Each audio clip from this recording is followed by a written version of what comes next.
President Donald Trump announced on Monday that he had nominated Judge Brett Kavanaugh to the Supreme Court to fill the seat left vacant by Justice Anthony Kennedy after his retirement. Liberals wasted no time in attacking Kavanaugh on a host of issues, but mostly over his pro-life beliefs and their suspicion that he would vote to overturn the Roe v. Wade decision which legalized abortion rights. But while there may be some justification for liberal fears over the future of abortion rights in America, anti-gun liberals should also be concerned about the future of Democrat-pushed gun control laws in various parts of the country, as Kavanaugh is not a fan of such legislation. According to Fox News, the gun control lobbying group Everytown for Gun Safety, which has the financial backing of former New York City Mayor Mike Bloomberg, released a statement slamming Kavanaugh for his support for the Second Amendment. Judge Kavanaugh has applied an extreme and dangerous interpretation of the Second Amendment when determining whether a law is constitutional,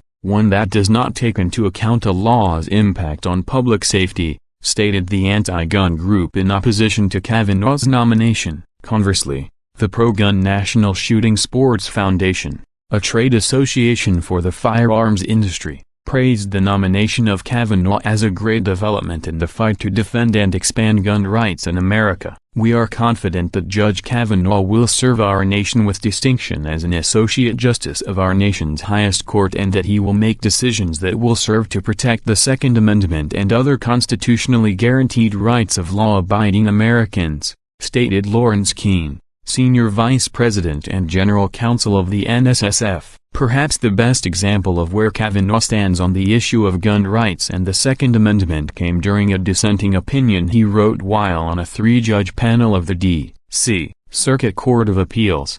In that case, which was a follow-up to 2008's landmark D.C. v. Heller decision that protected the constitutional right to own handguns, Kavanaugh differed from the other two judges on the panel and voted to strike down as unconstitutional a regulation in D.C. that banned the possession of semi-automatic rifles, often mischaracterized by the left as assault weapons. In Heller, the Supreme Court held that handguns, the vast majority of which today are semi-automatic, are constitutionally protected because they have not traditionally been banned and are in common use by law-abiding citizens. There is no meaningful or persuasive constitutional distinction between semi-automatic handguns and semi-automatic rifles, Kavanaugh wrote in his dissent. Semi-automatic rifles, like semi-automatic handguns, have not traditionally been banned and are in common use by law-abiding citizens for self-defense in the home, hunting, and other lawful uses. Moreover,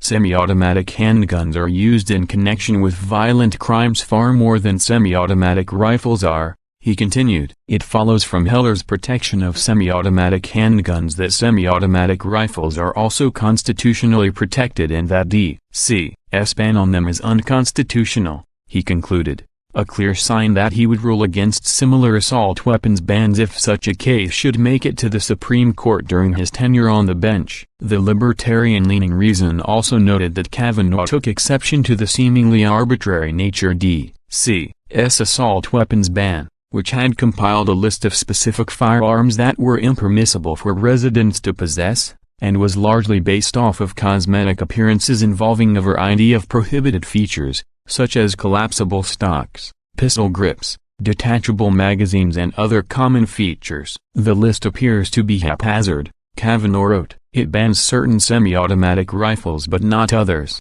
with no particular explanation or rationale for why some made the list and some did not. In that same dissent, Kavanaugh also took issue with D.C.'s gun registry, which the judge deemed to be unconstitutional, and wrote that such a registry would not qualify as one of the few long-standing gun restrictions that had been accepted by the Heller decision, such as licensing of gun owners or concealed carriers, because the vast majority of states have not traditionally required and even now do not require registration of lawfully possessed guns.